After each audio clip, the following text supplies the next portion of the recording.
வணக்கம் காய்ஸ், உங்கள் எம்ஜே பவி.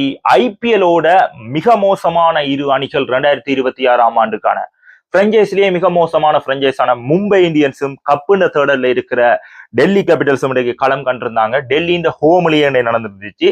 அணித்தலைவர்களாக நம்மளுடைய ஹர்ஷால் பட்டேலும் சூரியகுமார் யாதவ் தான் இன்றைக்கு அணித்தலைமை செஞ்சிருந்தாங்க மும்பை இந்தியன்ஸுக்கு.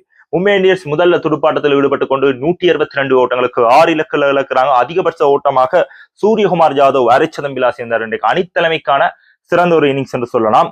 ரோஹித் சர்மா 35 ஓட்டங்கள், சொல்லக்கூடிய ஓட்டங்கள் இது ரெண்டும் மட்டும்தான். சரி, பந்து வீச்சை பொறுத்த வரைக்கும் முகேஷ் குமார் 2 இலக்கு, இங்கிடி 1, ஹர்ஷால் பட்டேல் 1, பிப்ராஜ் 1, பர்த்டே போயான நடராஜன் 1 இலக்குகளை கைப்பற்றி இருந்தாங்க.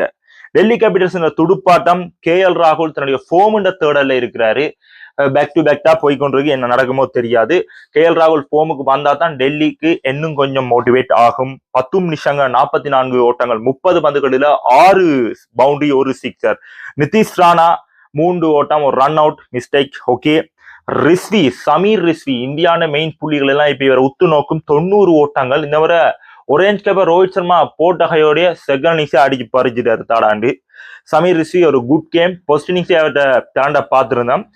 இந்த இன்னிங்ஸும் வெறித்தனமா செஞ்சுட்டாரு தான் சொல்லணும். டேவிட் மில்லரும் டப்ஸும் சேர்ந்து இந்த இன்னிங்ஸை முடிச்சு வச்சிருந்தாங்க. டெல்லி தங்களுடைய பாயிண்ட்ஸ் டேபிள்ல ஸ்டெப் டு ஸ்டெப்பா எடுத்து வச்சு போய்கொண்டே இருக்காங்க.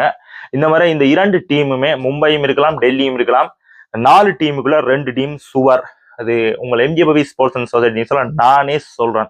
சரி, பந்து வீச்சை பொறுத்த வரைக்கும் பும்ரா வழக்கம் போல தன்னுடைய எக்ஸலண்டான ஓவரை போட்டிருந்தாரு. ஆனா இலக்குகள் எடுக்கல.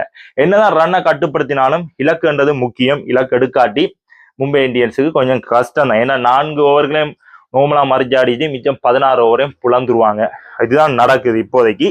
சரி, நீங்க நினைக்கிறீங்கன்றத கமெண்ட்ல போடுங்க. டெல்லி இந்த வெற்றி எப்படி, டெல்லி இந்த ஃபேன்ஸ் யாராவது புதுசா உருவெடுத்திருக்கீங்களா என்றதையும் கமெண்ட்ல போடுங்க. டாடா.